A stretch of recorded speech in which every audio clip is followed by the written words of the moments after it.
পারবো, না হলে ওপর আর নিচের মধ্যে আমরা আনতে পারবো, তাই তো? দেখো এবার এই দেখো এফসিসিটা দেখো, আমরা এফসিসি বলছি, এই একটা বল, হ্যাঁ, তাহলে এটা মাঝখান দিয়ে বেরিয়ে যাচ্ছে, এই বলটা মাঝখানে যে কণাটা সেটা 4টে কণাকে টাচ করে আছে, তাহলে এখান থেকে এ পর্যন্ত লেন্থটা প্রতিটার যদি ব্যাসার্ধ আর করে হয় তাহলে এখান থেকে এই লেন্থটা কত দেখুন, মানে এখানে একটা বল আছে, এখানে বলের আর আছে, মানে আরটা এখানে, বাকি আর তো অন্য ঘরে পড়ছে, এখানেও তাই আর, এটা কত তাহলে 4R, রাইট, 4R। তাহলে দেহকর্ণ যেটা বলা হচ্ছে, দেহ বলছি পৃষ্ঠকর্ণ, সেটা হচ্ছে 4R। এগুলো এ করে ধরা হয়েছে, তাই তো? তাহলে এই যে একটা ত্রিভুজ পেলাম, এই ত্রিভুজে এটা অতিভুজ, তাহলে 4R square is equal two a square plus a square 2a square. তাহলে কি দাঁড়ালো? 4R is equal two √2a, 4R is equal two √2a, এটা খেয়াল রাখো। তাহলে R ইজ ইকুয়াল টু কি বেরোলো, বা a বার করে রিপ্লেস করবো ওখানে, 4R is equal two √2a, তাহলে a ইজ ইকুয়াল টু 4/√2 মানে বেশ থাক। আমাদের মনে রাখতে হবে এটা, হ্যাঁ, পৃষ্ঠকর্ণ হচ্ছে কত, পৃষ্ঠকর্ণটা হচ্ছে 4R is equal two √2a, ঠিক আছে থাক। এবার এই যে ভিতর দিয়ে হলুদ রঙের যেটা করে রেখেছি, এই যে এখানে দেখা যাচ্ছে, এই কর্ড, এটা থেকে এই পয়েন্ট থেকে এই পয়েন্ট পর্যন্ত ডায়াগোনাল, তাহলে এটা কর্ণ, দেহ কর্ণ বলে।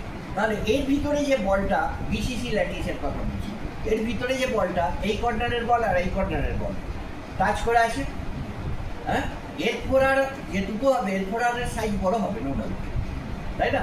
একই বল দিয়ে তো এটাও করা যাবে না, পৃষ্ঠ হবে আবার দেহ হবে, দুটো হবে না। তাহলে যখন দেহ কর্ণ বিসিসি ল্যাটিস হবে, তখন কিন্তু ওর যে পৃষ্ঠকর্ণ যা আছে তার চেয়ে বড় হবে, ঠিক আছে? তো এই সেন্টার টু সেন্টার এই বরাবর একটা ত্রিভুজ পেলাম, এই যে ত্রিভুজটা দেখা যাচ্ছে, এইটা এই একটা, আর এটা দেহকর্ণ, এটা অ্যাকচুয়ালি কি পৃষ্ঠকর্ণ। তাহলে ধারগুলো যদি এ হয় তাহলে এটা এ, এটা এখান থেকে এ পর্যন্ত যেটা কোনাকুনি দেহকর্ণ বরাবর, সেটা কত 4R, কারণ 3টে বলের, একটা বলের হাফ, এই বলটার হাফ, আর মাঝখানে গোটাটা মানে 2R, এদিকে আর ওদিকে আর 4R square is equal two, এটা বার করা হয়েছে কিছুক্ষণ আগে, যদি এটা ধারগুলো এ হয় তাহলে এটা কত, হ্যাঁ, এই 4R, তো 4R মানে কি বেরিয়েছিল √2a, তাহলে √2a square plus a square, √2a square plus a square, তাহলে 4R is equal two 2a square plus a square, তাই তো? তার মানে 3a স্কয়ার, তার মানে 4R স্কয়ার ইজ ইকুয়াল, তাহলে 4R is equal two √3a, √3 এর অপেক্ষাকৃত √2 এর চেয়ে বড় হবেই স্বাভাবিক হবে। তাহলে আমরা ওখানে রিপ্লেস করবো প্যাকিং দক্ষতা। প্যাকিং দক্ষতা কি করব? প্যাকিং দক্ষতা ইজ ইকুয়াল টু সিম্পল কিউবিকে কি ছিল, 4/r3 তার মানে a মানে কি 2R সিম্পল কিউবিকে, কারণ এইটা এর সঙ্গে টাচ করে আছে, তাহলে কত হলো সিম্পল কিউবিকে, হ্যাঁ, সিম্পল কিউবিকে 4/3 বাই a কিউব, এর বদলে আমরা 2R লিখি, তাহলে 2R এর কিউব, তার মানে 8/3 r, তাই তো?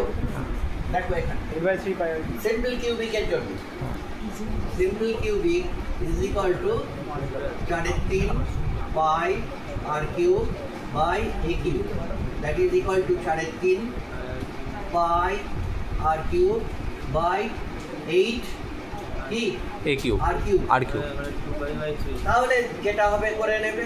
তারপরে হচ্ছে কি, এরপরে কি বলছি, বডি সেন্টার, হ্যাঁ, BCC lattice, body centre cubic, সেখানে কি হচ্ছে, দুটো, একটা ঘরে দুটোর একটা মাঝখানে আছে 8টা কর্নারে 8 into 1 8, 2 into 4 3 pi R cube divided by A cube. তো আমরা কোনটা করছি? বিসিসি।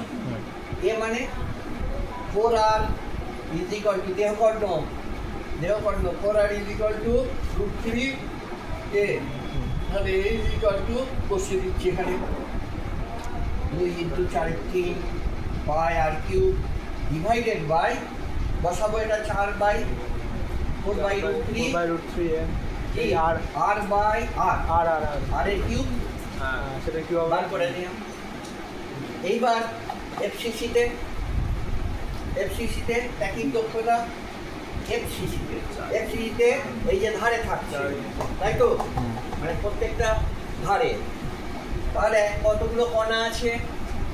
প্যাকিং দক্ষতা ওখানে লেখা ছিল যে 4r ইজ ইকুয়াল টু, এই যে 4r ইজ ইকুয়াল টু কি √2a, অর্থাৎ a is equal to 4 by √2r। তাহলে এটাকে আমরা যদি কেটে দিই তাহলে 2√2 ইজ ইকুয়াল টু 2√2r। এটা বসাবো কোথায়? যখন প্যাকিং দক্ষতা লিখব। প্যাকিং দক্ষতা লেখার সময় packing efficiency is equal to কি হবে? 4 into 4 3 pi R cube, 4 3 pi R cube divided by A cube. এর বদলে কি লিখবো? এটা কি 2√2 আর এর কিউব যা আসবে, এইগুলো মনে রাখতে হবে। আচ্ছা ঠিক আছে, এটা অফ করতে হবে।